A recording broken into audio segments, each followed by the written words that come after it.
There's so much that you don't know. And also ladies and fellas, it cuts both ways because Ferg and Rozzy brought up how there are women that want you to pay 100% but don't want to do the traditional wifely duties. Mm-hmm. But fellas, you can't be expecting your woman to do all the household duties and y'all paying 50-50. 100%. But that's reserved for the 100% kings right there. But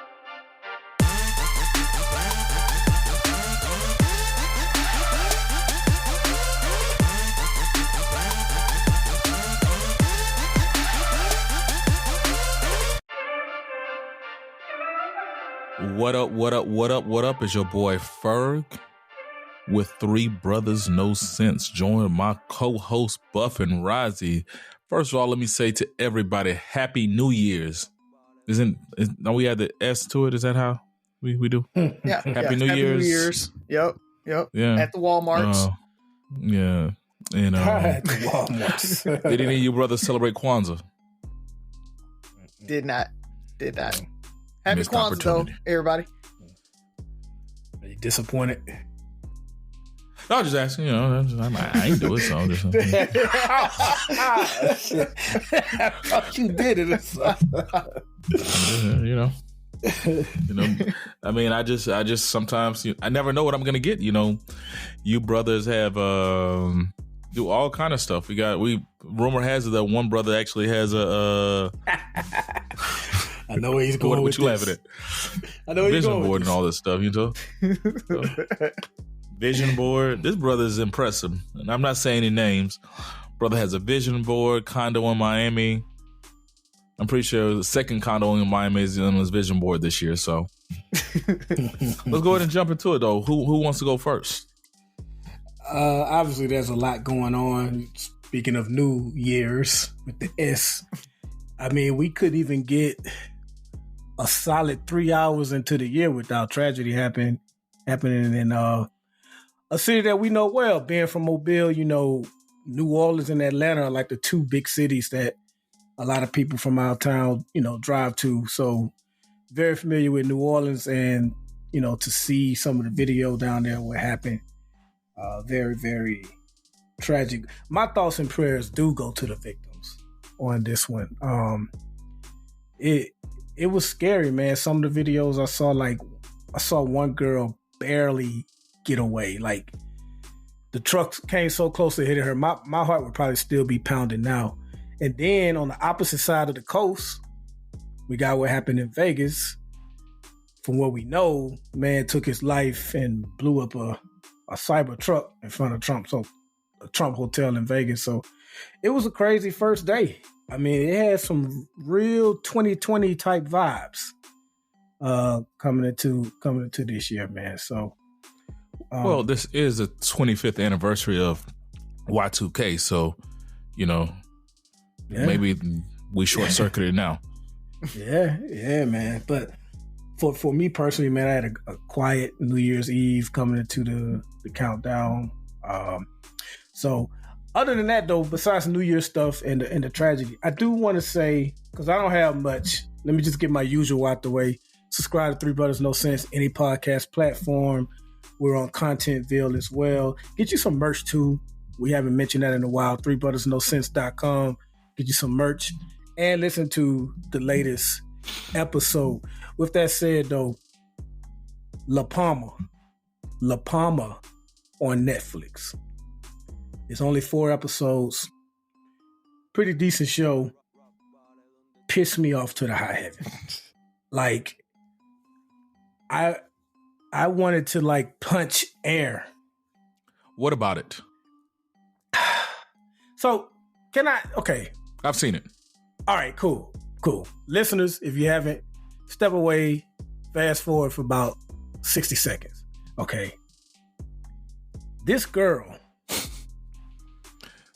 on this show, for those of you that don't know but don't plan on even watching it and you're still listening, they're on this island, right, for vacation.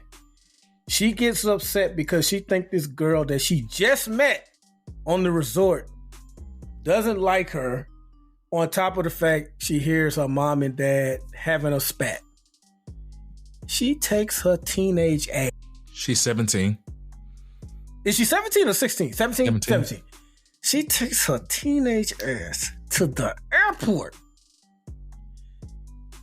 and boards a plane for, was it Spain? Yep.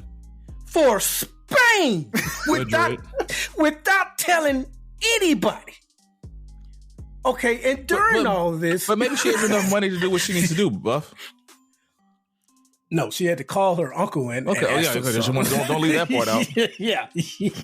So, in the midst of all this, a plane crashes, and some more crazy shit. But a plane crashes. So, obviously, her parents are like worried to death because the uncle that she called winds up calling his sister, letting them know what's going on. Long story short, they go all the way to the airport thinking that their daughter's dead. At no point does she decide to contact them or anything. They're just left to wonder and eventually assume that their daughter is dead. And they don't find out she's alive until she's home. Now, the way I describe it probably isn't doing it justice. You got to watch the show.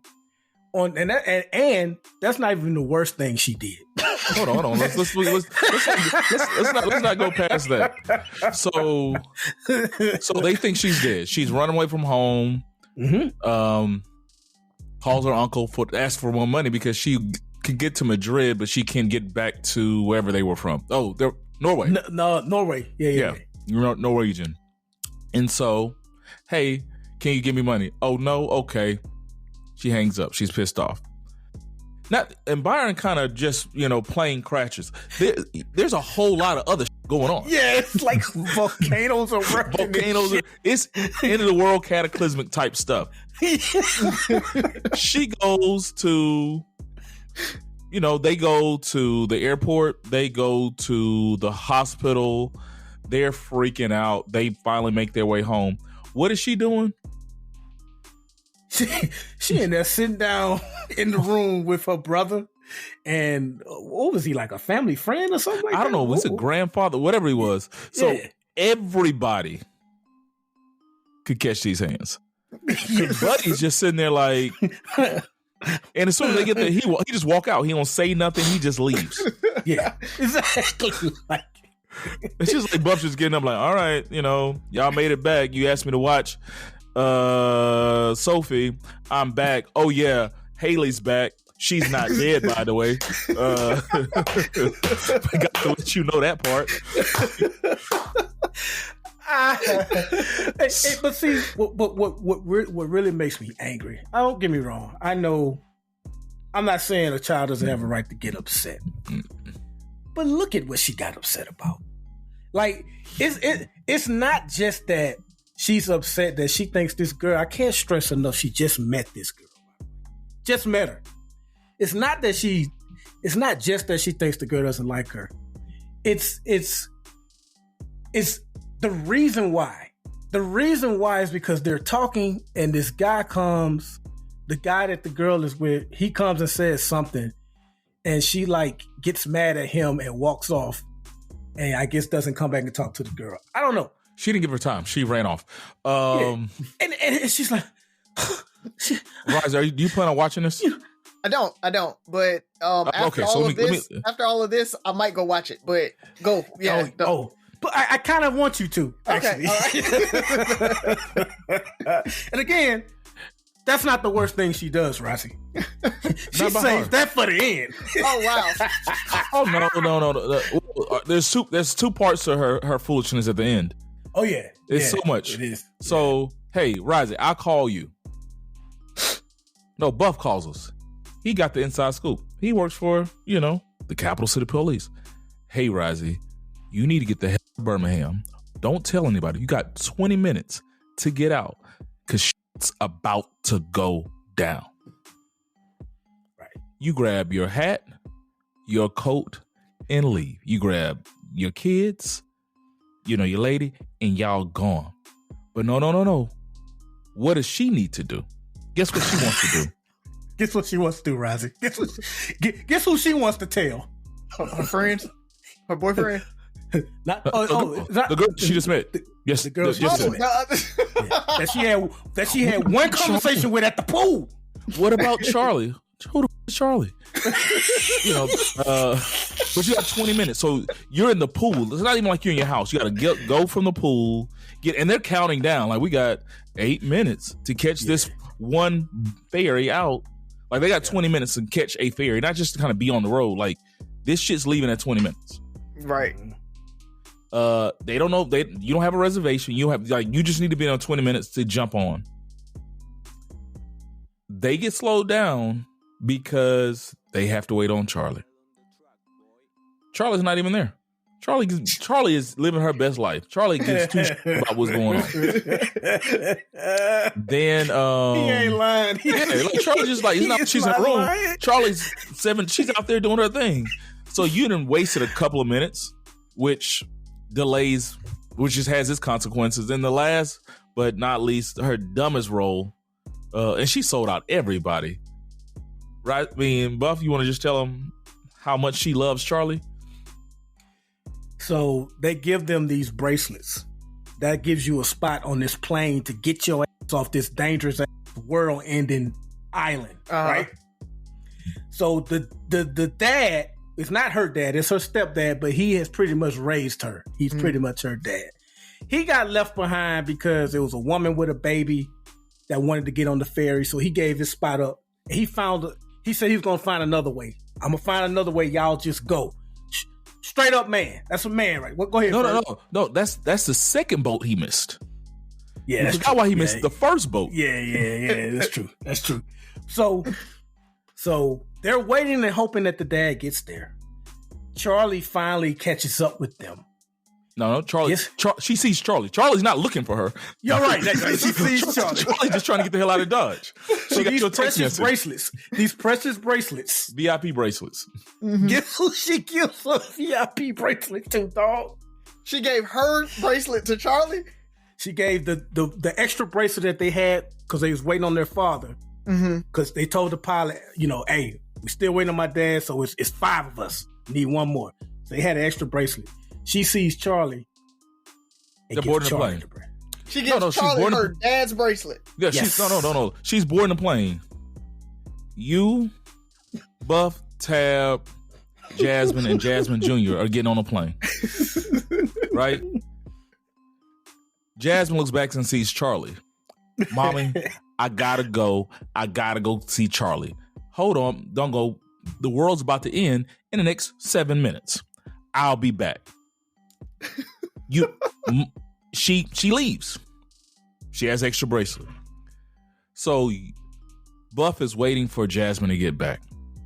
Jasmine doesn't get back. So guess what a great parent does? They get off the plane to go look for their child. Right? Now Buffton took himself and Jasmine Jr. off because I'm gonna just endanger both of my children, right? Right. She gets off the plane. Guess who gets on the plane?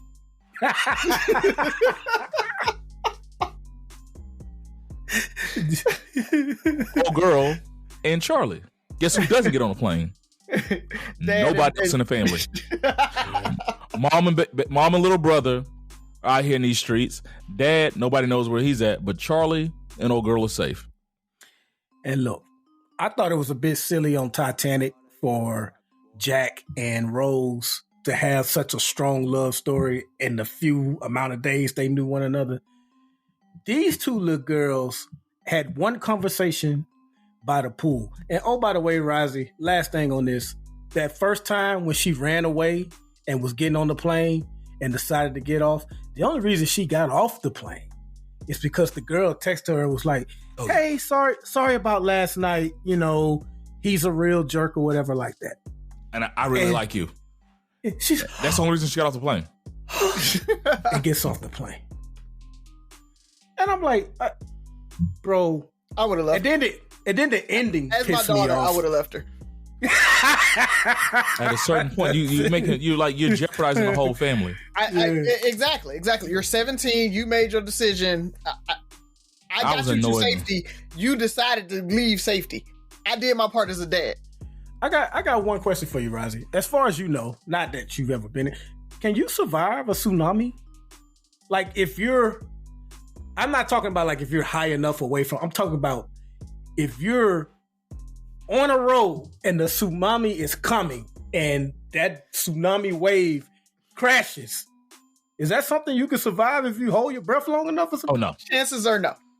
Okay, because it's more. I was confused. It's more than the water. It's all the debris, the pressure. It's so much going on. Okay.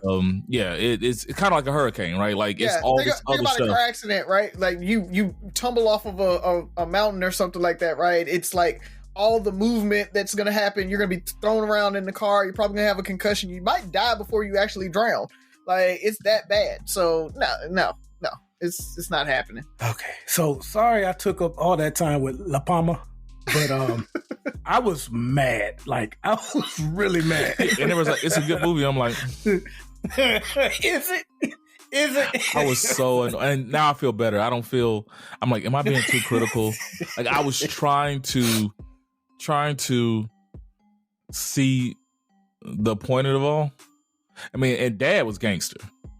Like he did everything. He did everything. The daughter was trash. She was. From the get go, trash, just trash. At first I wasn't feeling the mom, but then hey, I was gonna say mom is a distant second place. Though. Yes. Oh, she did her thing too. Yeah, she's trash. She's a distant second place trash. Yeah, she's trash. That's all I got though. Oh man, go ahead, Ross. Speaking of shows, Squid Games season 2 came out. So if you guys didn't watch Squid Games season 1, listeners, go watch season 1. It's great. Season 2, meh, it's okay. I liked it, but it wasn't great. Yo, you liked it? I mean, have you seen it? No, I didn't even finish 1. But I know how excited people were, so I'm surprised they messed up season 2. It's slow in the beginning. They take the fun out of the games, right? Like Squid Games, and everybody who kind of knows generally about Squid Games, people actually die in the games, but they still like there's some intrigue to it. There's some fun to the games, and I guess they didn't want to just do it over again and make it almost like a game show. So they took a totally different path on the storytelling around the games, and it's kind of boring. There's a little bit that's good there. You get excited. There's some good characters that make it kind of fun. But there's only, I think, 6 episodes, and like 3 of them are good. All the rest of them are just eh. And then it ends on like a little bit of a cliffhanger. They say season 3 is coming really, really quickly. So it may have been like a season 1 part 1 or season 2 part 1, season 2 part 2 type thing. And they're just calling it season 3.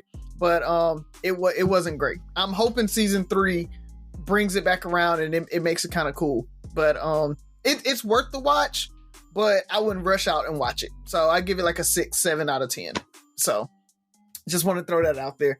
But one thing that I am excited about, Jason Momoa has been recast in the DCU. So he is no longer Aquaman. He is Lobo. And so the main man himself. So if you don't know who Lobo is, he's the big swole biker dude, gray skin, calls himself the main man. He is just all about, he's a like bounty hunter, space bounty hunter. And he's just fun to watch, man. And so he is Jason Momoa, like in real life. So that is like the perfect casting right there. Everybody's super excited about that. And that Superman trailer in general, man, if you haven't seen that Superman trailer, it is good. It has me super excited about Superman. I'm ready for June or July or whenever it comes out, because I want to watch that one now. So are we just done with that DCU? Like all that's done, and so they're just starting back over? Yeah, the Snyderverse, all that's gone. The DCEU, I think is what they called it. That's done. And what's his name? Gunn.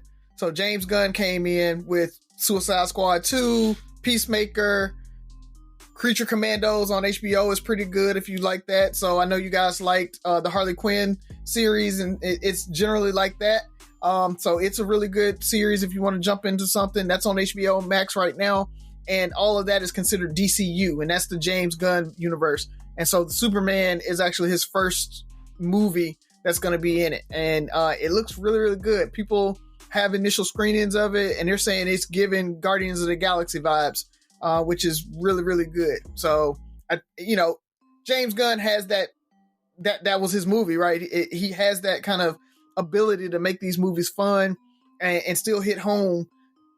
And Superman's the perfect character for him. So I think it's going to be really, really good. But I mean, he made Suicide Squad, right? 2.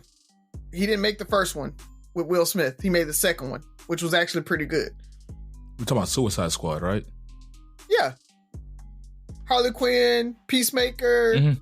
Yeah. Starro at the end, the big star thing. One of the worst, most boring villains ever. What? I like Suicide Squad too. I mean, it wasn't great, but it's likable. I mean, I can watch it. It had a funny point, Ferg. What was the dude that kept driving them around that they didn't even...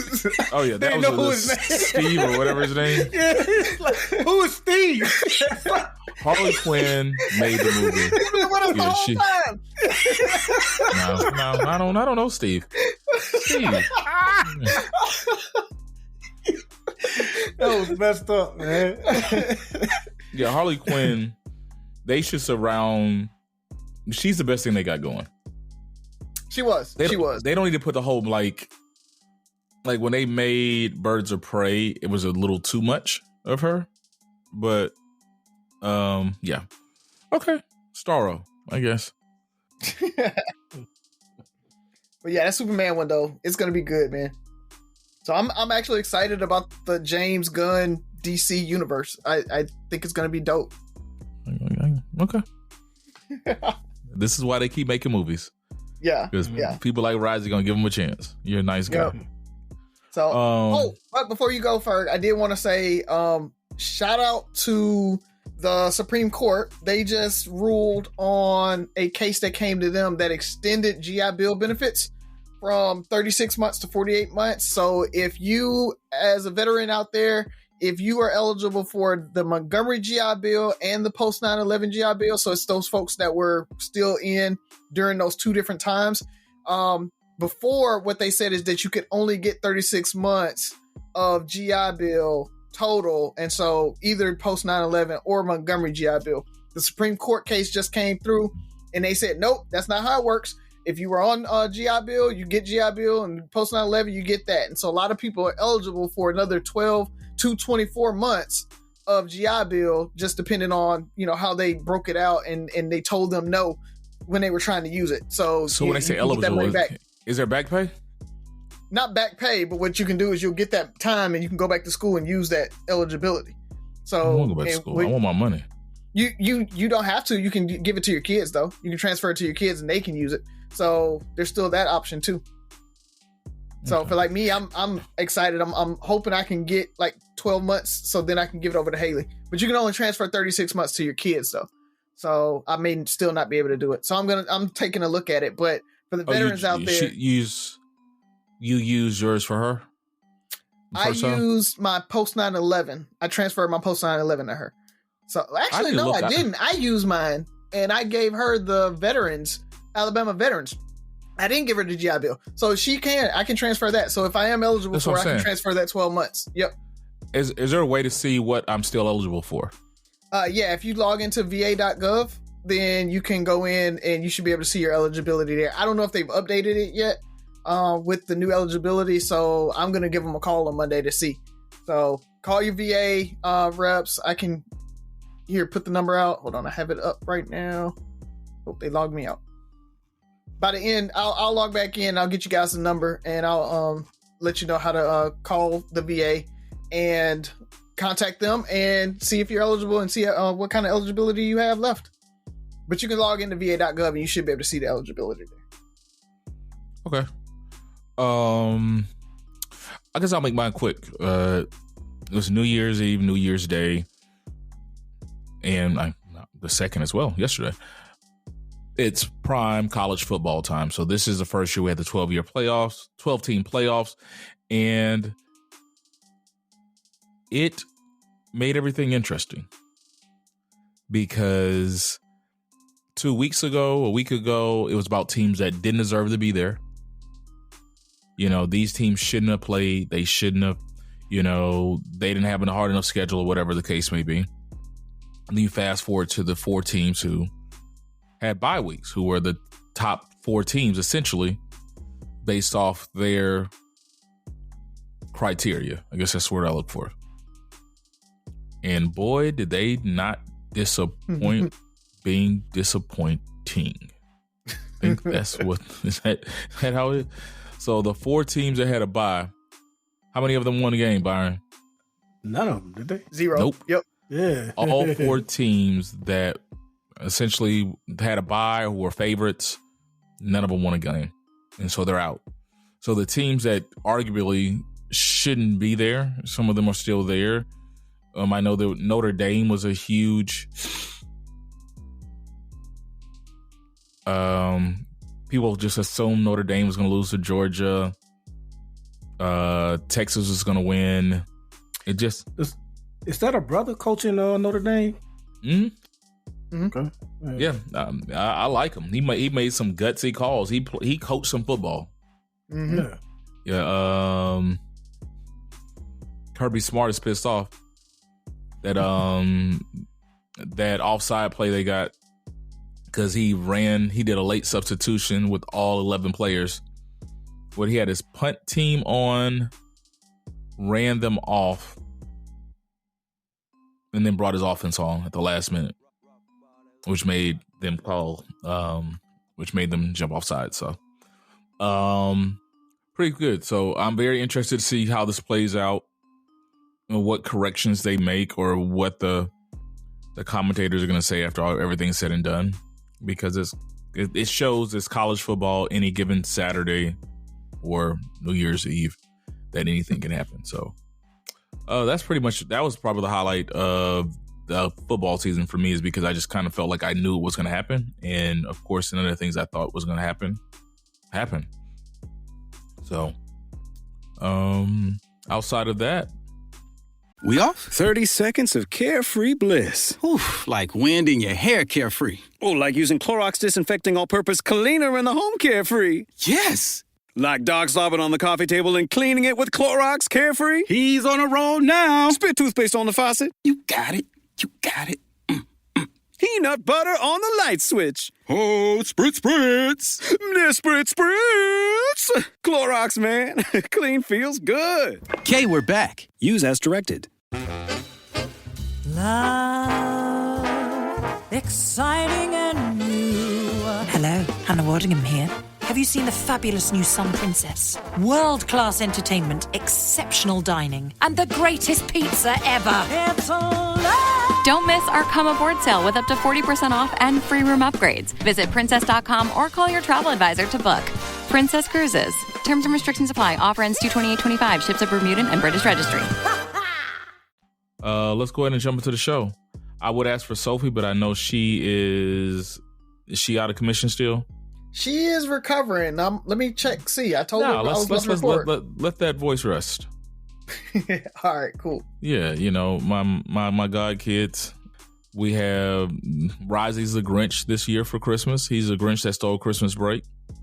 Tell him what you did to your kids, Risey. Tell him about the gun line, boss. I scheduled them to get their tonsils, adenoids, and Ollie got his frenulum out, which is the little tie thing under your tongue. He got that cut, and I scheduled it 2 days after Christmas because it takes about a week to a week and a half for them to recover. And so it was a perfect time during the holiday where they weren't in school or anything. It was slow at work, so I could be here to watch them, all of that. And so I scheduled it then. So 2 days after Christmas, they got their surgeries, and they have literally been on the couch for the last 7 days doing nothing, eating ice cream and Ninja slushies, and just hanging out. But they say they don't like it, but they wouldn't have done much different if they hadn't had the surgery. They would have been on the couch. They would have just slept in the bed. We'll never know. Other than that, it wouldn't have been much difference. We'll never know. They probably would have at their grandma's house hanging out.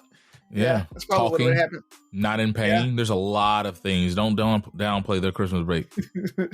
There's a whole summer that things like that can happen. Mm-hmm. 3 months. Yeah, I didn't want him to go into the spring with it. The reason why we had to get the tonsils out and Sophie, the adenoids, was because they get really, really bad sinus infections, like constantly.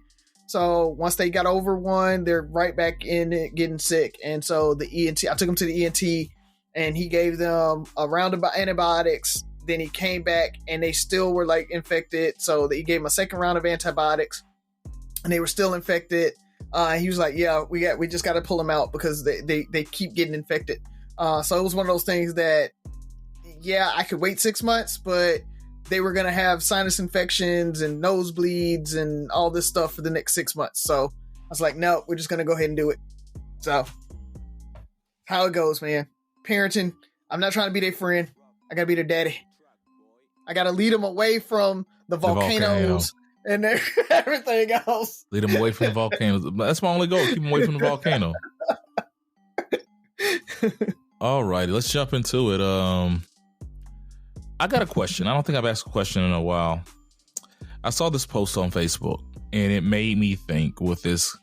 Well, it's two parts. It started with this new, I guess, TikTok craze where the 50-50 rent challenge, I don't know what they call it, where women are coming in and they'll talk to their husband or boyfriends like, hey, I'm going to be short on rent this month, and just to see how they respond. And they're recording the whole time. I think it's just the dumbest thing ever. And because it just leads to stupid conversations, and we go back to the 50-50 and what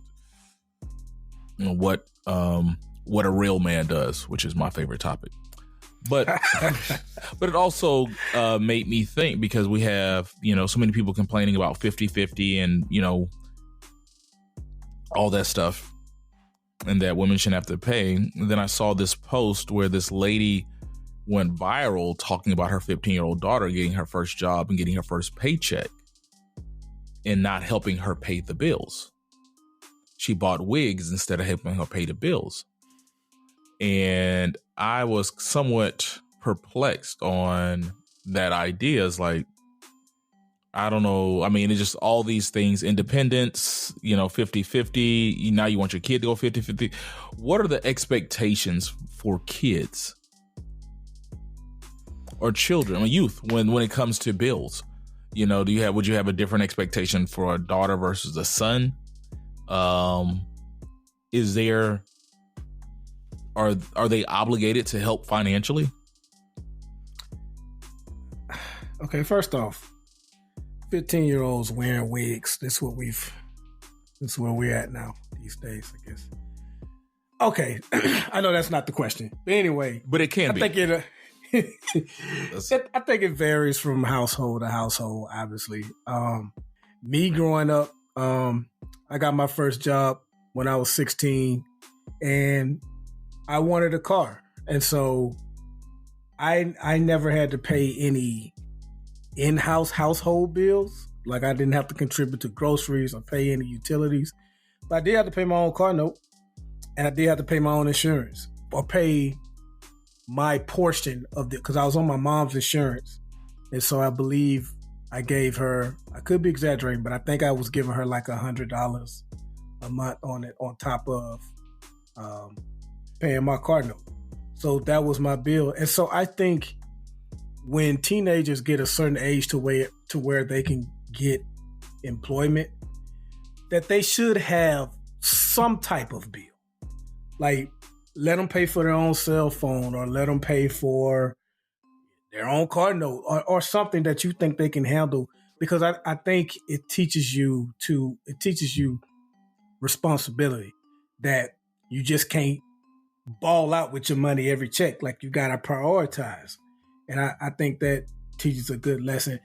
Some may argue, well, you can teach them that same lesson a different way without making them pay anything. I know some people feel like kids should be able to keep all of their money. But like I said, that's why I say it varies from household to household.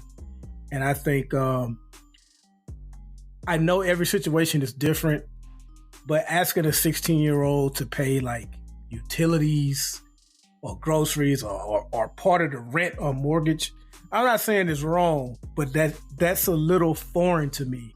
So I would love to have a conversation with those people and see how it came to that point. But I don't want to say it's wrong. It's just not an example that, as far as I know, if I can think of, but if the parent is struggling, Yeah, I mean, I think it's situational as well. It's just, and I'll wait for Razi, but I'll kind of comment on what you were saying. But I think it's, I'm very similar in that thought process. They need to learn some form of responsibility. They need to learn some form of financial management, right? Let them pay the Netflix bill or something like that. And the thing about it is, and I don't know if it's a gender thing too, is like, hey, there's certain things if you want to have a girlfriend, if you want to date, I'm not paying for you to take your girlfriend and stuff out. Like these are things for you to learn how to do, is manage your money and prioritize things that are important to you. So if you go spend all your money on your girlfriend and you can't pay your car note, there's an issue. It's not about the amount of money, it's how you manage the money. Exactly. And then, but the one where it's, and I guess it's just unique to me, or is weird to me, because for somebody to say, hey, the kid should help pay with the bills. Yeah, if it helps, if they're in need. But my question is, what were you doing beforehand, right? Right. Yeah. What were you doing beforehand, and was this discussed? Did the part of the reason that Byron got a job is because, hey, they run up on the rent, schools do, life has gotten more expensive, which I can understand today. Life has gotten more expensive, right? But hey, I need you to get a job. I need you to help out. Versus me taking the initiative and saying, I want to get a job because I want to save up to buy a car. I want to do all this other stuff. Yeah. And now you're like, oh no, you need to, because that first paycheck might have been $147, right? It wasn't much. And I like that too. I like that discussing beforehand, because if you're a teenager, you get this job, you're probably already planning certain ways to spend the money. My daughter made some dip she want me to try. Hold on 1 second. That's very good. Very good. Save me some. Sorry about that, folks. but yeah, man, like you say, in my example, I wanted a car. And so I got part of my drive to get a job was so I could, pay for a car. So having that discussion beforehand, not wait till the kid get the job. I got a job. Okay. So now that you got a job, what you got on this light bill? So I think that helps too, for discussing beforehand. Yeah. Go, Razi. I kind of jumped in while you were logging back in. No, I appreciate it. Yeah, sorry about that. And I hate it, if I repeat what you guys said. So listeners, I end up dropping off, had some internet connection issues. But what I'll say is, I don't think there should be an expectation of the kids helping with bills. I mean, you're the parent. That was your job.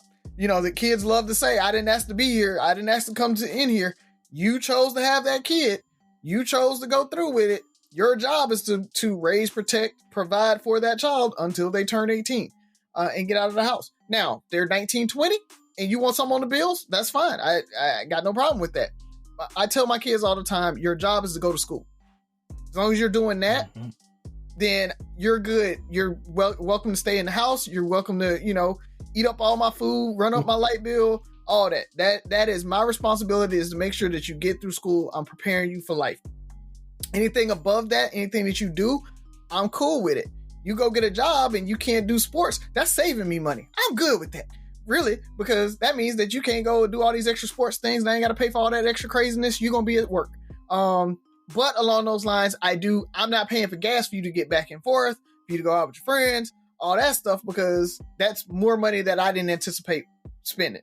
So you want to go get a job so that you can drive around and put gas in your car and that type of stuff. Cool. I get it. That's what you're there for. So that money is yours, right? You worked hard for it. And what I am going to do is I'm going to talk about what you're spending your money on, though. Like it's my kids always talk about everything is a learning lesson. And I tell them everything is a learning lesson. Everything is about how do you become a contributing society, a member of society. So when they get this money, I'm going to start talking about, okay, what are you putting away for savings? What are you doing with this? Like, how are we structuring this? We're going to talk about how they're spending it. No, you're not just going to go blow it and spend it on wigs. Like, we're going to talk about how you manage your money, right? Are you putting some away for larger purchases? Are you saving? I mean, so it's a conversation about that. But Buff, we remember way back, I think first episode when we were talking about allowances, it's that same idea to me, right? I give you allowance so you can learn how to spend your money, learn how to manage your money. And so now it's just the next level. Like, you go get a job, and so let's learn how to manage your money, learn how to use your money. But as far as putting money back into the house, then I don't expect that, because if you didn't go get a job, if you didn't want to get out off your butt and you didn't want to do that, then I would have had to pay for all these bills anyway.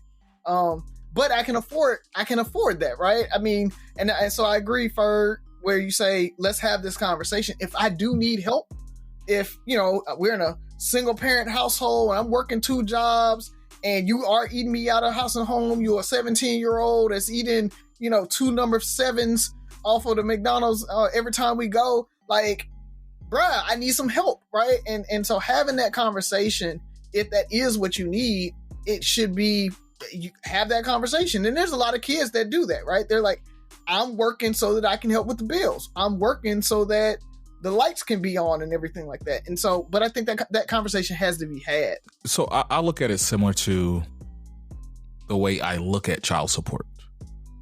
Is their job, their income, or something that's pinned for them should go to their upbringing, right?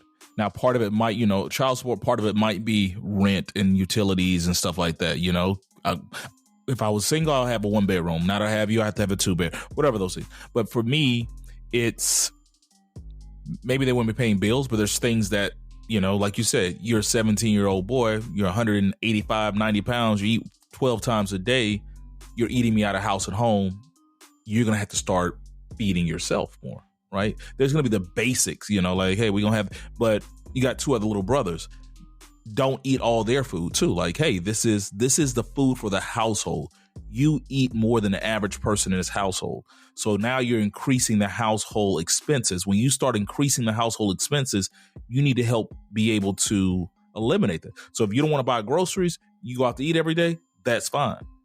Don't come in here, going out to eat every day and then eat all my groceries, right? Like, you're making a bigger burden for this parent who is trying to do, you know, right, because it's tough out here. Inflation is crazy, you know. We're speaking from a place of being blessed where we're not looking at it like that. But at the same time, I don't want that kid to be, you know, burdened into taking care of the household so early. Like, you're still a child. Be a child. But I do think, like you said, Rizzy, and I love it, it's a teaching moment. It's, and then being very adamant about those teaching moments. Hey, you want to date? You want to do all those things? That's extra stuff. That's outside of my household. Like, you want to go to spring break with your friends? That's outside of my household. Those are things that aren't in my normal expenses. So that's what you're saving money for. You want to go buy a stanza? That's outside of my household. You know, I might actually have put some money down to help you pay for it. I can do that. But I think there's value in that. But like I said, it was funny because we keep going back. I go back to this, you know, this belief that women shouldn't have to pay 50-50. But I feel like this is, in my mind when I read this, I'm like, this is the same woman doesn't feel like she should pay 50-50, but she's asking her daughter to pay part of the, you know, bills. Yeah, 20/80. Yeah, like, you know, it's like, you know, it's, when is it okay to ask everybody for, like, their child becomes a dependent, just like you want to be a dependent on this man. Like, you're if anybody has the right to be a dependent, it's your freaking dependent. Like, this is your child, right? But, you know, a real man pays all the bills, and I'm kind of like, but you're an adult that was paying these bills and stuff before him, but now you want him to do this. But you're the same type people who would say, I feel like the same people who would argue that the child should pay the bills are the same people who would say a woman should have to pay bills. So who pays bills? Men and children. My thing is, if you want a man to pay 100%, then he should not have to worry about anything that a housewife would do, right? And that's the complaint, is that they don't want to go 50-50, but they want help around the house. They want help with everything. They want, like, with all the things that a housewife would do. So if you want to be in a traditional marriage where you get 100%, the guy's paying, he's going out, he's working, he's paying 100% of the bills, don't say nothing when he wants to come home and play the PlayStation until bedtime, or he wants to go out and bowl with his guys. No. Like, if we're going to go to a traditional marriage, you got to go all the way to a traditional marriage. Like, let's not half step it and be like, oh, well, he should help me around the house and he should be helping me with the kids. He should be, nah. When guys were paying 100% of the bills, they were barely home. They were probably had a marriage or a chick outside on the side, but we ain't even gonna go there. Like, the thing is, he was able to do that, or he was doing that, and he didn't worry about what we were eating for food, what if we were cooking, if the house was clean. He wasn't folding no clothes. He went, like, that's the thing, is women like to complain about the womanly duties and not want to do those. They want help on those, but they still want the guy to do everything that a traditional guy would do. Well, that's just not fair. I definitely don't think it's fair. I mean, I think we're adults, but my biggest thing about that, and kind of where I was going with the kids, is the cost of living has gone up. Mm-hmm. There's not a lot of people, and they keep showing you the numbers, that I think only anywhere between, call it 18 to 15%, I think, percent of the population, and I think that's men and women, make six figures in America, right? Six figures or higher, and that's men and women. So that's half the population, out of that. And so let's just call it even 15. Let's say 15% of men, because it's 15% of women, 15% men. Let's call it about down the middle. So 15% of men make $100,000 or more. A lot of those men are married. If my wife had been looking for that when we met or got married, she would not be with me, right? It's the fact that when we got married in 2012, I wasn't making six figures, right? I've been fortunate to have a career and a career path that has allowed me to make more money than that. But at the end of the day, that's not the norm. But it's so many people that want this and expect this, and it's a way to judge men and as providers. It's like, man, the average person can't afford, like, we're talking about student loan debt, inflation, all these things that are going crazy, yet and still the expectation hasn't changed. You're looking at daycare being anywhere between $1,000 to $1,500 a month per child, if not more. And you're saying it should be a one-parent household. And then I've seen, some women that want to stay at home when, still put the kid in daycare when they're a stay-at-home mom, which is just a whole nother, I don't even want to go that path. But back to the point is, why are adults expecting other people to pay their bills? Is such a ridiculous concept to me. Right? If you're a single parent, I think that's different. I think so I think those are two different things. I think women expecting guys to pay their bills is different than the 50-50 conversation. Those are two separate things there, right? The 50-50 conversation talks about we're in the same house, it's our household, we're going 50-50 on our bills in our household, versus you have an apartment over there and I'm paying your bills. That's and there are some women who expect that. So I want to separate those and make sure, we're not talking about the same thing. 50-50 is about we're in the same house. And to your point, I can't pay all the bills. Salaries don't make it. Inflation caused me. I can't pay all the bills. I need your help. But I will say, Haley asked me this question because I guess she was trying to talk to some boy, and the boy said he brought up 50-50. And she was like, am I crazy for not wanting to do 50-50? And I'll read exactly what I told her. I said, I think it's a red flag to watch out for, but not a deal breaker. It really should be proportional to your incomes. Most people can't live off one income anymore, so help from a spouse makes sense. But if he's raised by a real man, he's going to do everything he can to handle the bills. But ultimately, if y'all get married, the money is y'all money anyway. And then I gave her an example of a bucket of water, and you got 2 cups, right? Your income, my income.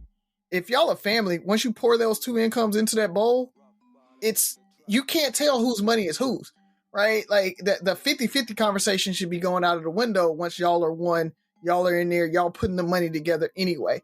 So it doesn't matter if it's you make 30%, I make 70%, it's our money there. And I think we've had that conversation, right? But ultimately, guys are going to want to pay most of the bills because that's just generally how we're raised. So I have told my daughters, like, you should be looking for that guy that's like, I'm going to handle it, I'm going to take care of it. But if I do need help, I need you to help me, right? So I think that's a very different conversation than automatically going and saying it's 50-50. Because she might not make it. And I even told Haley, I'm like, it might be 70-30 the other way because you're going to PT school, you might be making 3 times what, the guy you're dating makes. So what then? You expect him to pay all the bills, and what you going to do with your money? Okay, I'm hearing some mixed messaging here. From me or Razi? From Razi. Okay, thank you. Go. We how long we've been doing this show now? 5 years. 5 years? In those 5 years, we have consistently and constantly talked about how women have not only caught up with men, but surpassed men in income and education by historic numbers. So you can't then say, well, I guess you can because you did. But I think it's mixed messaging to tell women, hey, you guys are on our level now. You guys, in most cases, make more money than we do, or just as much money as we do. But look for a man that can pay all the bills. I didn't say that. That's what you just said. That's the thing. I didn't say no. You did I didn't say say that. look for no. You literally said that's a red flag. And you said a real man. That's where you got under my skin right there. You said a real man. And let me finish. Let me finish my thought. The 50-50 conversation is so ridiculous to me because this is generally what women who believe in this are saying. I'd rather pay 100% of my bills than going 50% with a man. Do we not see how stupid that is on its surface? Yes. You rather pay 100% than to go 50-50 with a man. And then, of course, they will rebut with, well, if I got to be with a man and I can be miserable myself, why would you even be with a man that makes you miserable that's paying 100%?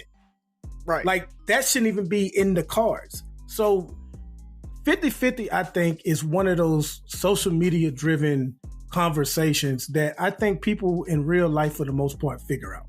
I really do. I think people in general figure it out. I think it's just something that a few elite influencer type women have posted and then other women repeat it. But at the end of the day, a lot of these women that we see are reposting these type of posts. At the end of the day, they meet a man that treats them right, whether it's 60-40, 70-30, or 50-50. They'll be willing to do that if that man is going to treat and respect her. Well, I agree. I'll push back a little bit on that because I've had several, and this has been a conversation amongst a lot of my friends group where it's finances become a big thing. It's where they're doing okay, and the woman sees that, and they're like, "I'm taking a step back." Either they're not working, they feel like all their money should go towards what they want, or they're very, they ration out the money as needed, right? It's like, I'm stressing about this. How can you love me and see that this is a problem and you see that this is stressing me out? You're okay with me almost taking a second job just so you can do these things. It's becoming, there's just a narrative that is just, for some, let's be realistic. I'll go back to you, bro. Some people, hey, nigga, whether I want to pay all the bills or want you to pay all the bills, we can't do it because this shit expensive. You know, everybody's not making. It's like, look, you make 30, I make 42. Nigga, we need 80. We still short, but we gonna make it happen. So the fact that you want to pay everything, and I'm not a real man, and it causes, and I think they might work it out, but it's still this. My biggest problem is I feel like this is unnecessary tension, right? Mm-hmm. You figure it out, but there's this conflict where it's just like, hey, we're a partnership. Even if I could afford it all, unless I'm super adamant about it, how could you let me stress myself out working this way and doing all these other things to take care of you? And not want to say, you know what? My husband does all this. I like to travel. I'm going to get a part-time. I'm going to do whatever just so I can handle the vacations, or I can do certain things to make sure that life's a little easier for him. Because I feel like that's the purpose of marriage, is a beautiful marriage, is to make life a little easier for that other person. Like when we're a partner, you know, if it's just because in your situation, or in the situation where, you know, Riser was talking about, you know, if he's paying 100% of the bills, he shouldn't have to do any of the stuff. But if the wife gets sick or is tired or whatever, guess what? Guess what you can do? Everything she does. Do those things. You can help her out. And I guess we're going to count this as a second question, because I think we just kind of, you know, yeah. But at the same time, it's if he needs help. Like my wife and I are in a really good spot because we, you know, finances, we financial advisors are really helpful if you can get one, just because I think they help paint a picture for people. Once you guys can collectively say, this is our financial goal, this is what we want to do, and they bring in real hard data, and it's not an opinionated stance on it. It's like, this is where we're at. You know, like, we want to retire. You know, we need to, for the next 15 years, we both need to bring in $200,000 a year, whatever that number is, right? And I make 120. So if you want to retire at 65 and buy this house and move, ain't no way that's going to happen. And so that financial advisor help. But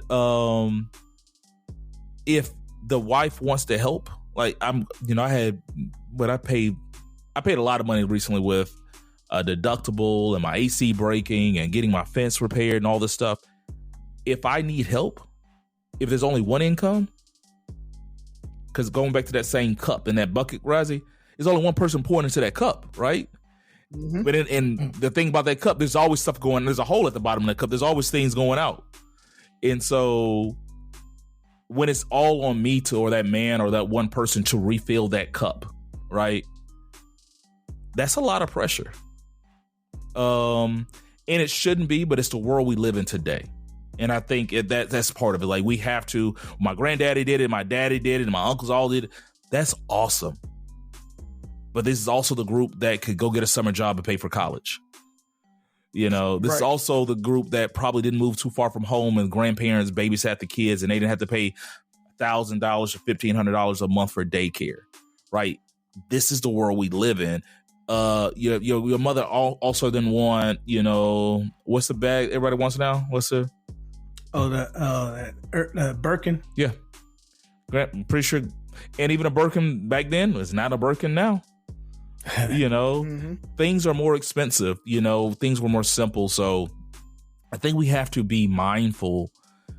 And it's not that she's right or wrong or he's right or wrong. It's just we have to, I think, or we need to acknowledge that we're in different times and that things are just, we have to adapt to that. That 100% or somebody paying everything or 50-50, all that, like you said, if it's 70-30, I just want a partner that's willing to make my life easier. And if I just say, hey, you know what, you give me X amount a month, a flat number, I'll make it work. If it say, hey, you give me $2,000 a month or $1,000, whatever that number is, I'll make it work. Maybe it's something that simple. Maybe your bills are $7,000, $8,000 a month, but you gave me $2,000. I'll take care of everything else. But knowing that I just want to say, so going back to kind of Buff was like, oh, he's hearing contradiction. I want to be clear about the red flag thing. When I told Haley, if a dude texts you Grand Risings, it's a red flag, right? It's still something you need to watch for. And the reason why I said that is because I do feel like I want her to marry a man that is going to take the lead, that's going to take that burden of ownership, leadership, and owning of the household, right? Like that is an expectation of mine. And so a man, you say it best, right? Like if the house gets foreclosed on, they're not going to look at Z, right? And so I want a man that's going to be like, I don't want a man that's walking into my daughter's life saying, oh, it's 50-50 or nothing. I want a man that's going to be like, I'm going to make it happen, right? And so that's why I say it's a red flag, not oh, you got to leave. It's a something that you got to just cut them off for, but you do have to have that further conversation about it. It is a red flag. If a dude walks in saying 50-50 from the start and not, hey, let's have the conversation about finances, what you make, what do I make, how are we going to figure this out? If he's automatically, hey, it's 50-50 and maybe he makes 2 times as much as her, but he still wants to go 50-50, right? That's what scares me. And so that's why I'm like, that's a red flag. Y'all need to have that conversation about that. That's the only reason why I was like, have the conversation. And on the flip side of that, I even said, hey, you may make more than him, so it may be 70 on your side, right? Like it literally should be, what do y'all make, y'all income, y'all figure it out, have the conversation. So I'm all on board, Buff, when you say, we've said women make this much money, but just because women make just as much as men, generally, she may be a teacher and he may be a doctor, right? Is there an expectation that they're paying the same amounts, or they're going 50-50 and she's a teacher and he's a doctor? Like, that's what I mean. It should be a conversation about what their income and everything, and they need to figure out how they're going to pay their bills together. But if he's automatically coming in 50-50, and it's a red flag, guys out there, listen, if she comes in and she says, I'm not going 50-50, or I'm not paying any of the bills, or you have to pay 100%, that's a red flag on your side to look at her.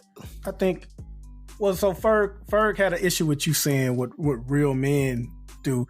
I'll stick my toe in the real men pool and say that it's not about money so much. It's the lesson that I would project. I would say that a woman shouldn't be with a man that she outworks. I don't think as a real man, I don't think you should let your woman outwork you. And what I mean by that is, you can have your job that pays you 80 grand and she may make 150 grand. That's fine. But it should never be a situation. I think one of you brought up the example where somebody has to get 2 jobs. Your woman shouldn't be out there with 2 jobs and you got your 1 job, or you got your part-time job and she got 2 jobs to help ends meet. I don't think a woman should be with a man that she outworks. Has nothing to do with income, but if you making more than me and you that usually means you're working longer hours.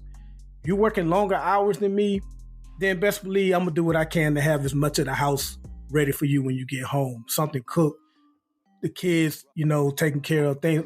Like it's more than money when it comes to a relationship. There are other things you can do that can contribute to the percentage when it comes to the household. So I'm glad you said that, Buff, because we spent so much time talking about money, and you talk to your daughter about red flags. That's I actually applaud that young man. I think it's 50-50 is starting in the middle. Meet me in the middle, and then we can work from there. Like, I don't know where else to start. Let's just start in the middle. We're going to move. Let's see where we can move from there, because any shift is in the right direction. It's progress. We start 50-50 and we say, okay, I do make more money than you. It does make sense to go 70-30. It does make shift. Or 50-50 might work because I have other things going on as well. Like, hey, I'm trying to buy my first rental property, and I'm being smart with my money. We get a house together and we're trying to do this stuff, or we get an apartment together. But I have other things I want to do as well, because you get to do other things with your money, so 50-50 is a good start. And then we work on where we go from here. What better place to start than in the middle? Like, I can't think of a better, hey, let's start in the middle. It's $1,500 a month for rent. Let's $750. okay, let's talk. Oh, the utilities. You know what? I can take care of that. Like now, you're starting in the middle because whoever doesn't feels like they've been taken advantage of. Let's call it what it is. Or they're like, they might come in with beating their chest like, well, I'm taking on 80% of the bills and yada yada yada. It's, hey, let's just start in the middle and see where we go from there. If in a relationship, money is just a small part of it. Let's start. We want to start in the middle for everything else, right? Like, why is money so different? We put all this emphasis on, and then the fact a real man. You know. Well, then we need to spend 70% of the holidays at my mama's house because I'm paying all the bills. It's like, no, we're gonna split the holidays. We want to split everything else equally to start off, and then we adjust as things happen. And so, because I would want Ollie, my godson, to be careful with his money and not to every time he meets a girl, he's just putting himself out there. Be smart with yourself, man. Even if that is if she sees that as a red flag, okay, cool. Let's talk about it. But when my daddy told me a man should pay this, okay, cool. Go say what your daddy. I want to protect my godson. I want to protect my daughter and my son. What do you tell your son? That every woman he meets deserves 70% of his income? That he has to pay 70, 80% of? It's like, hey, son. No, like I said, those are two different conversations. We ain't living together. We ain't moving in together. It's not our money yet. Right? We're not married. We're not yoked. So at that point, that's when 50-50 really comes into play for me anyway. Before then, it's your bills, my bills. So why are they talking about money? Why are they talking about money then? Exactly. It shouldn't even be a conversation for real until... Well, I mean, it's one of those things that you're having a conversation based on, are we compatible, right? Like, what do I want to spend the next 6 months, a year, 2 years dating you, getting to know you when you have that mentality? Right. If you're hard pressed on that, if that is the thing that is, your kind of like stopping point. And so I just think the conversation can be had. I just don't, and that's why I say it's a flag. We can call it a yellow flag, right? It's a slow down. It's not a red flag. It's not something that like you need to break up with them for it. But it is something that like, if you're coming in with this 50-50 conversation, what's going on? What's behind that? Have you been watching, Kevin Samuels and those type of folks? Or is it just that, like, to your point, you're just trying to start the negotiations, that's your opening salvo, and we can go from there? You can, depending on where you are in your relationship, you can have that conversation with a whole lot of flawed data because you honestly don't know what expenses are going to look like until you're in it, until you have that rent or that mortgage and you see what the light bill looks like and the water bill and who has credit card debt, who has student loan debt, like all of that, card notes, everything. When something goes wrong at the house, so you can have that conversation. Just know that you're working with probably a lot of flawed data because it's so much that you don't know. And also ladies and fellas, it cuts both ways because Ferg and Rozzy brought up how there are women that want you to pay 100% but don't want to do the traditional wifely duties. Mm-hmm. But fellas, you can't be expecting your woman to do all the household duties and y'all paying 50-50. 100%. But that's reserved for the 100% kings right there. But I'm a firm believer that as we talk through it, I think there's no better place to meet than in the middle. Like, I think we need to normalize that because the fact that, we especially today, we can't talk about 2024. We can't talk about 2020, 2018, 2019. That Haley might have met that same guy making the same amount of money and he might have been able to pay 80-20. 2025, that shit ain't happening.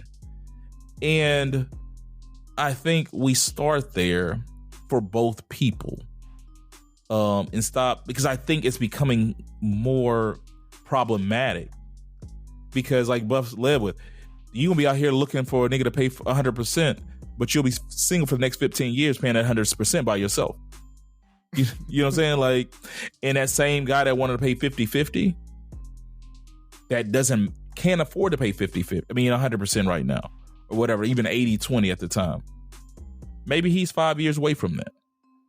Maybe he's on that first entry level job.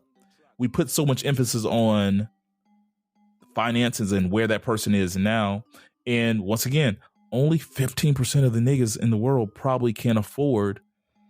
And I'm not all 6-figure niggas can't afford to pay 100% of the bills or the vast majority of the bills.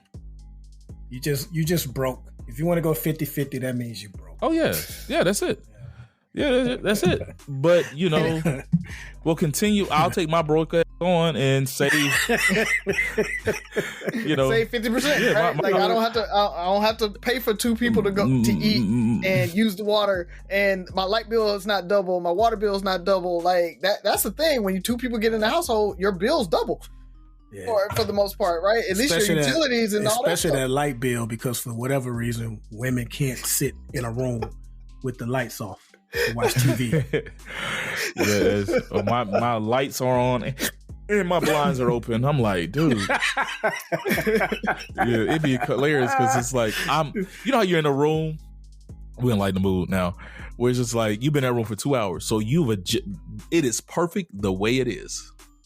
Yeah. You want me to turn the lights on? No, nigga. If I did, I would have turned the lights on or opened the blinds. I'm perfect right now. I'm copacetic. So, damn, that was good. Yeah, man.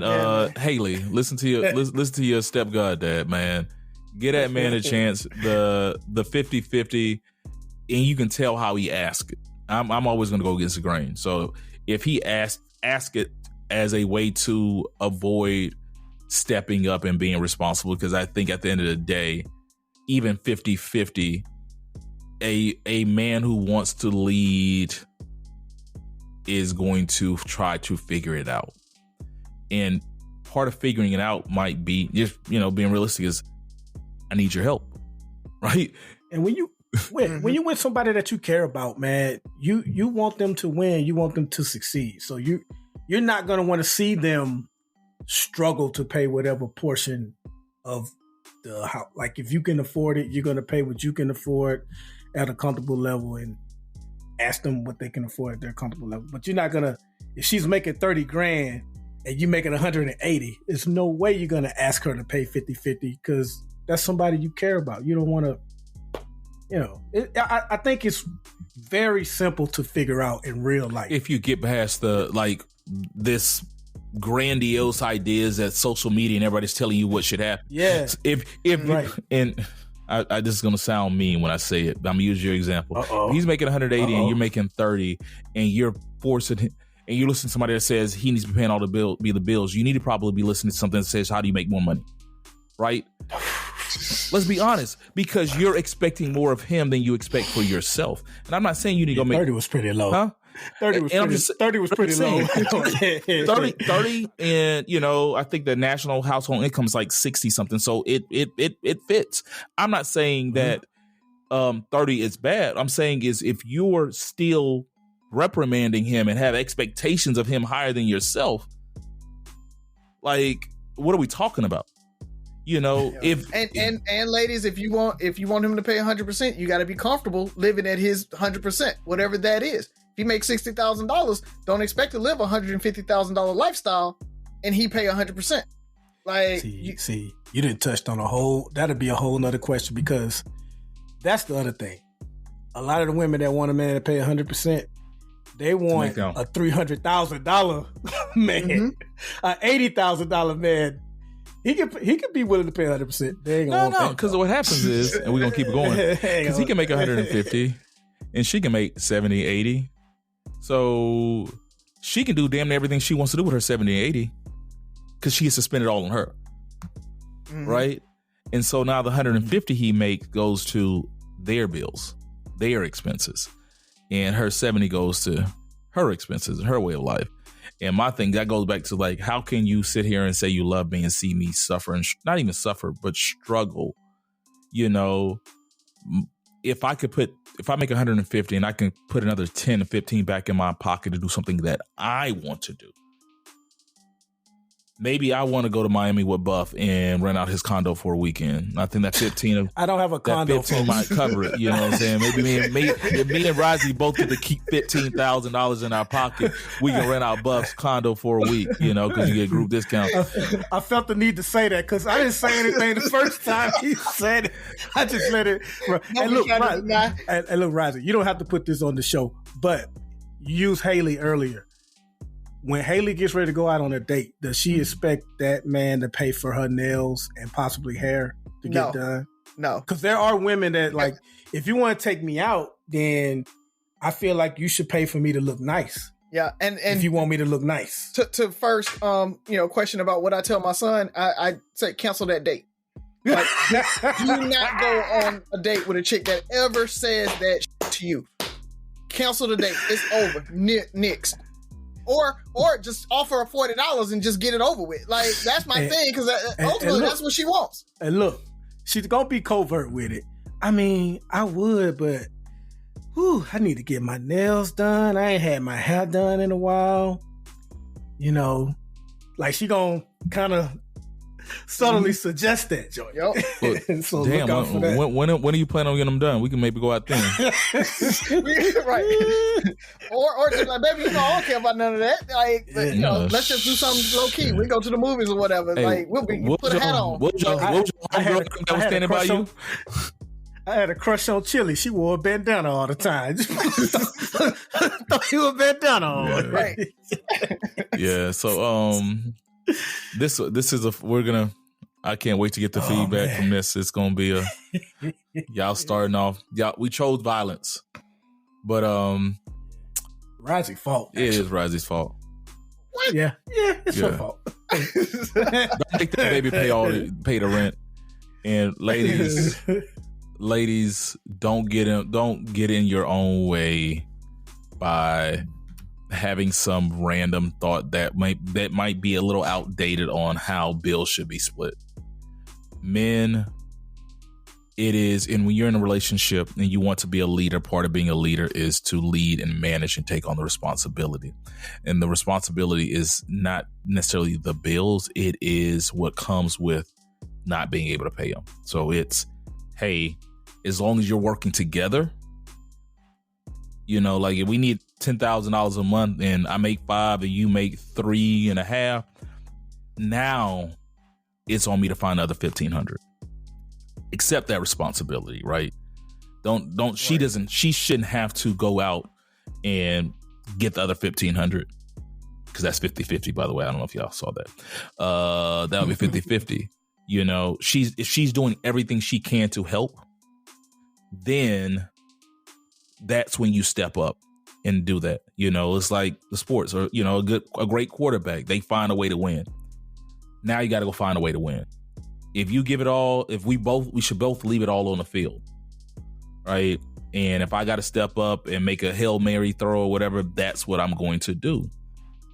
Now that might mean we need another $1,500. I might be able to come up with $1,000. Ladies, don't be opposed to coming up with the other $500. Let's work together. Partnership, right? That's 60-40, by the way. Just doing the math. That's what a partnership looks like. And that might be a temporary thing. Maybe one day it's 70-30. My goal is for my wife to never have to worry about bills. Like, that's the goal, is for her to not have to worry about them. But I still want her to help and contribute to help offset my stress level. Because, I stress about money because I don't got it like Buff and Rozzy. That's a lie. Nah, buddy. But let's close it out, fellas. This is a long episode. Rozzy, you're going to have to edit some stuff. So, this episode is brought to you by Coffee Mate. After watching this season of the HBO's original series, The White Lotus, this is the tropical getaway I needed. One more pina colada, please. Hey, you're not on mute. Oh, I thought I was in paradise. Turns out it was my Coffee Mate. Coffee Mate pina colada and Thai iced coffee flavored creamers. Inspired by the newest season of HBO's original series, The White Lotus. For the love of coffee. Try now. Membership means more with American Express Business Gold. Earn 4 times membership rewards points in your top 2 eligible spending categories every month, including eligible U.S. advertising purchases and select media, and U.S. purchases at restaurants, including takeout and delivery. What are you waiting for? Get the card that flexes with your spending every month. Terms and points cap apply. Learn more at americanexpress.com/business-gold. Amex Business Gold Card. Built for business by American Express. Ferg ended with a football quarterback analogy. I just want to say, we won't talk sports that much on here often, but 2 stories in the NFL right now. Saquon Barkley of the Philadelphia Eagles, he had a chance at breaking the all-time record for rushing yards in a season, and they have decided to sit him. And there's been some strong opinions on whether or not they should have played him or not. I am okay with them sitting him. I get wanting to see history, and I get even him wanting to break the record. I also would have been okay if they did play him, but I'm fine that they're not playing him because long as he got the 2,000, I think that's good enough, because you can find some of the biggest football fans. Not very many can give you that yard total that Eric Dickerson has. Like, it's not like the home run record. It's not like, number of championships or the scoring record that Wilt Chamberlain has in the game. It's not like that. It's like 2,103 yards, I think. It's 5 yards. It's some random number. So long as he got the 2,000, only 8 other running backs had done it. Now he's the 9th. I think that puts him in elite conversation. The Super Bowl is the ultimate goal, because 2 things. They play him. Obviously, the number one thing everybody thinks about, they play him and he gets hurt. Who's going to have to answer for that? Also, they play him and for some reason he doesn't get it. And you're risking your other players too, because if you play him, you got to play your starting O-line. Mm-hmm. What if one of them gets hurt? So I'm okay with it. And the other thing is the Giants, who were one of the worst teams in the league, they messed around and won last week. So people are upset that they're not tanking right. I'm against tanking, especially in the NFL. In the NBA, maybe, because one player can make an instant difference on a basketball team. Right. But in football, not really. And remember, the Houston Texans and the Saints were both tanking to get Reggie Bush. And Houston wound up picking a defensive lineman. The Saints got Reggie Bush. And while Reggie Bush, he did his thing, but he was no LaDainian Tomlinson or no Adrian Peterson. I mean, he was just all right. Drew Brees is the one that turned that franchise around. So I don't think you should be, unless it's like just like a Peyton Manning, like a quarterback that I'm against the tanking, man. So I just want to put that out there. Other 2 things, we talk a lot about Inspire You and Contentville on this show. We rarely mention the 2 ladies that are driving that. And I just want to give a shout out to Bambi, a.k.a. the host with the most, and Mama Minifield, a.k.a. the seasoned citizen. But they fuss at us sometimes. They keep us in line a little bit like that. And it's always funny and a good time. And with Mardi Gras coming up and the sneaker ball and everything like that, we'll be seeing them soon. So just wanted to give them a quick little shout out. And I actually forgot the 3rd thing, so I'll just end it there. I forgot what else I want to talk about. So I'll just go with those 2 topics, man. And just make sure you guys continue to listen to Three Brothers No Sense. One thing about Saquon Buff is the selfish me wants to see him go after the record. The football enthusiast, the one that wants, and I root for everybody black, wants him to stay healthy, because what we did mention is this is his first healthy season, knock on wood. Like, that young man was a high draft pick, was just had all the upside in the world and could not stay healthy.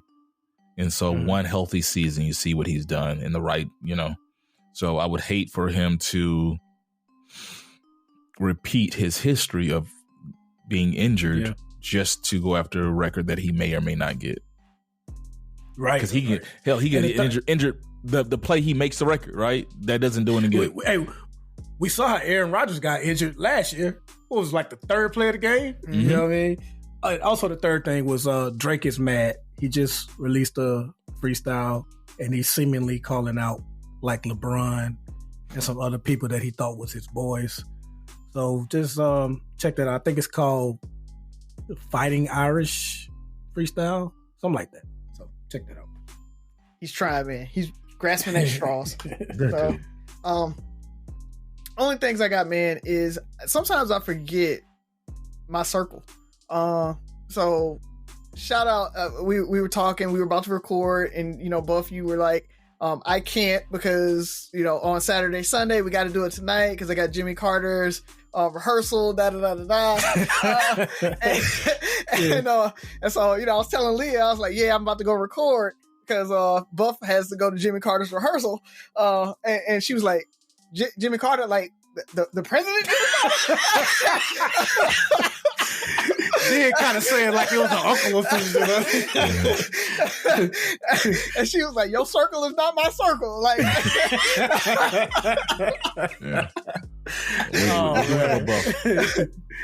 Yeah. I was like, so, shout out to, I'm proud of you fellas, man. I'm proud to be a member of this circle. You talked about Inspire You and what those ladies are doing in Mobile.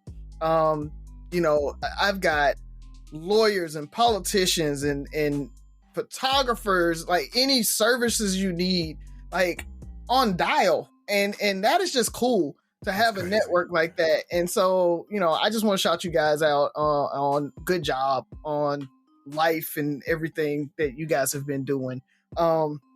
And now that all the mushy stuff is over, I do want to talk about Donald Trump getting sentenced on January 10th, right before he gets inaugurated. So that's just going to be funny. The judges already said that they're not giving him, Munchin said that he's not giving him prison time. So we know he's not going to prison. But he did say that he is going to sentence him. He's going through the process because he said the judicial process and we need to go through it and actually like sentence. He was found guilty. So we need to go through and actually go through the sentence. And so, yeah. I saw that headline, but sentence him to what? There's probably going to be like some probation, fines, that type of thing. The maximum he could do is 4 years in prison for what he got found guilty of. And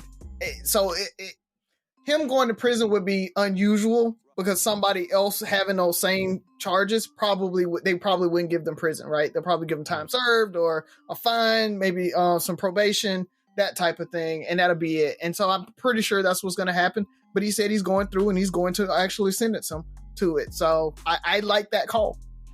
And that's it. So, speaking of Donald Trump, we were joking. So, two things. Razi brought it to my attention. We were talking about, a few weeks ago, we were talking about what traditions we have. And for the last couple of years, I think the last 4 years, a group of friends and I have celebrated New Year's together. We bring New Year's in with our families, our kids. We usually rent out a Airbnb or something, and it's just a really cool vibe too. And this year was super special because of what happened in New Orleans, and it was just like to be able to celebrate with loved ones in a safe environment. Our kids get the countdown and just seeing them get older and older. So, but going back to Trump, one of the things about it, because we were planning on going to inauguration together if Kamala would have won. But you guys know what where y'all gonna take the RV? She brought it up. The RV. Yeah, but we might be doing RV for spring break. But we were talking about Donald Trump and inauguration, and y'all know what inauguration day is, right? The 20th. Yeah, you know what else is on the 20th? Yeah. Yep.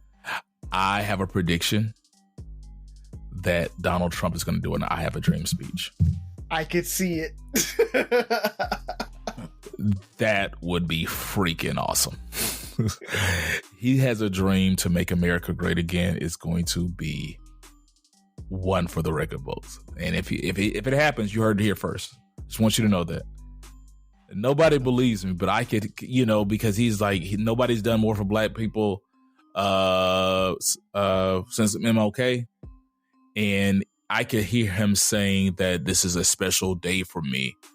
The fact that I'm being made the president of the United States on MLK Day, which we have a lot in common.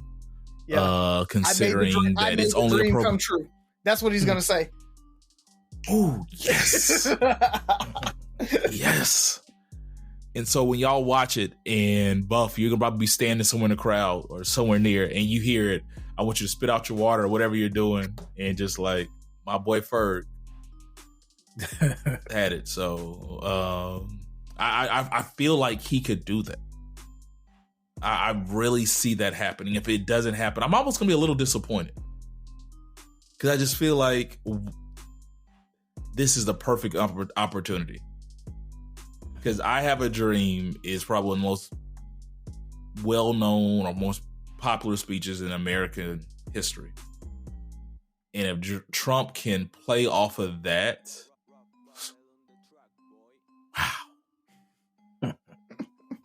wow. Yeah, I'm gonna be mad. Don't get it twisted. Be mad. Be mad. But I mean, you know, if you're gonna be the villain, you know, the Joker gonna, you know, why not blow up Gotham, right?